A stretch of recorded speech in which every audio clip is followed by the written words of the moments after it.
Yo, what's going on, guys? I got some more NBA 2K20 news, and this one's going to be about the Myplayer builder. I can expand way more on it now that a lot of people have went to Community Day.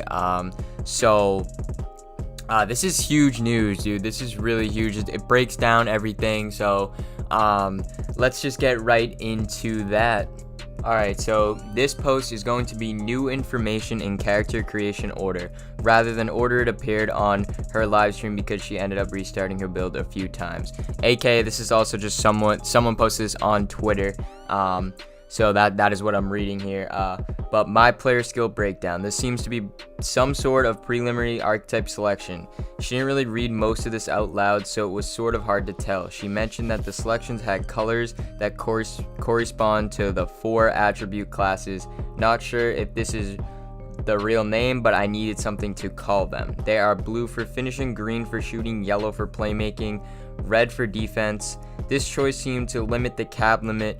More on this later. For different stats, initially she selected one of these breakdowns and was limited to a max of 51 in 3-point shooting. Not much info on this, even though it's super important. Physical profile. This section had 3 different choices. Even, strong, I think, even and fast. These determine your character's speed, acceleration, vertical, strength.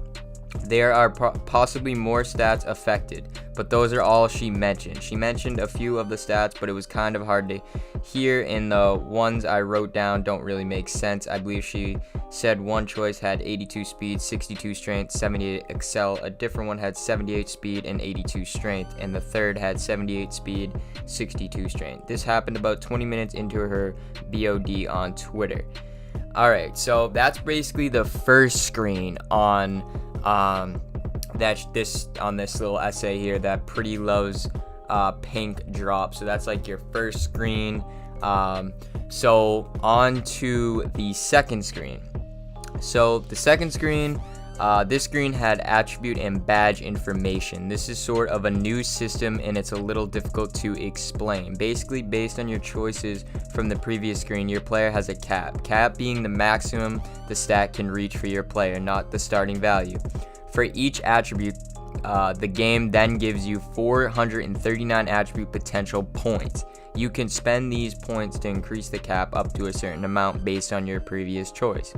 I'm going to call this a cap limit because I don't know what else to call it. After using all of your points, you will have the final attribute caps for your player.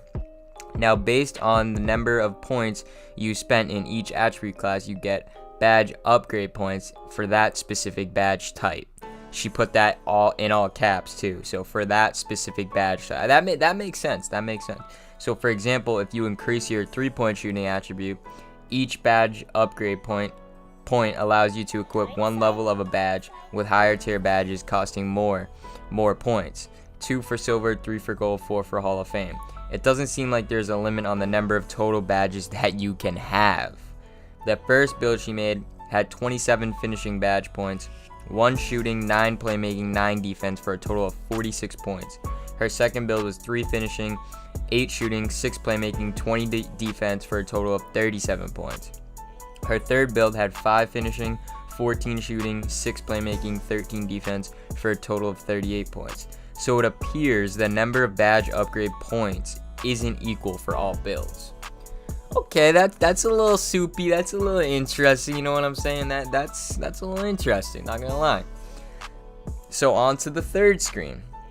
After this, your build is given a name that feel like names that NBA players would have in my career. At this point, I think she selected her height, weight, and wingspan. Everything seems pretty similar to previous games. Only thing worth mentioning is that she said that dropping her height by 1 inch increased her speed by 3 points. I think this screen also had her select her takeover. It seems like you'll have the choice between 2 or 3 different takeovers depending on which caps you increase. Sharpshooter has been renamed to spot up shooter. Gives a bonus to shooting from deep, especially catch and shoot. So now we're on to the fourth screen. This screen was all about badges, so I'm just going to list the new ones that I heard. Clamps, you stay in front of ball handler. Off ball Pest. Improves players' ability to bump and harass the offense off ball. I like that badge. Because it's going to stop slashers off ball, because you'll be able to, bump them, and there's an actual badge for it now. So I like that badge. Trapper makes life difficult for offensive player when trapped. That's pretty cool too. Tireless defender reduces stamina loss when exerting effort on defense. I like that badge because a lot this year in 2K19, you could really lock up a point guard, but with getting screened and everything. But when you run out of stamina, it's so hard, because if you even come close to hitting the screen, you're gonna hit the screen, and then it's a GG for that possession, and people gotta rotate and everything. And so it's just, stamina is a big thing on defense. So I like that badge. Clutch shooter boosts shot accuracy in closeouts. Green machine increases, this one's interesting, increases bonus given for consecutive excellent releases. That's gonna be one to watch. That definitely is gonna be one to watch. Ice in my veins, increase free throw percentage in the critical time. I like that because they got rid of free throw A, so free throw is an actual attribute now, and then they added that. I like that. Steady shooter reduces the penalty for contested shots and the bonus for open shots. Hut zone hunter increases the shot percentage for shots taken in the player's favorite spot. Pro touch increases the bonus for having good layup timing. Slippery finisher. She didn't read the description for this one. Showtime boosts team's takeover after completing a highlight play. Contact finisher reduces the penalty for contact dunks and layups in traffic. Back down punisher increases the chance for a player to back down their opponent. Stop and go increases players' ability to start and stop with the ball. Tight handles increase the ability to break down the defender. That's going to be huge for play sharps, playmaker, whatever. That's definitely going to be huge. Dream shake raises the chance that a defender bites on a pump fake.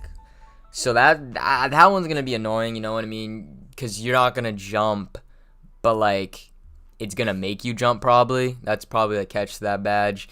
But we'll see. Overall, the character creator seems insanely detailed, and I'm very glad we're getting the demo so far in advance so we can play around with this. I'll be here to answer any questions if anything I wrote is hard to understand. So that is the breakdown I have for you guys. Basically, that's from screen 1 to screen 4 of when you open up the prelude. So that's interesting. I'm liking this 2K20 news, guys. This game is looking really good. A lot of different things. Some people are like, oh, it looks like 2K18, but we're not gonna know until we get the prelude. And that comes out next week, or this week. By the time I get this video, so this week. So I mean, this news is big, though. The news is big. And basically, to sum it up, though, she also said more freedom creating your player, new badges, and more. You get to pick your takeover. So that's really good. I like that. That's gonna wrap up everything for this video. I have another video coming within the next day or two. Be on the lookout for that, but make sure to smash that sub button, guys. Hit the like button. We're trying to grow in 2K20. Please help me out, guys. It'll be much appreciated. But thank you for watching this video, and I'll see you guys in the next one. Peace.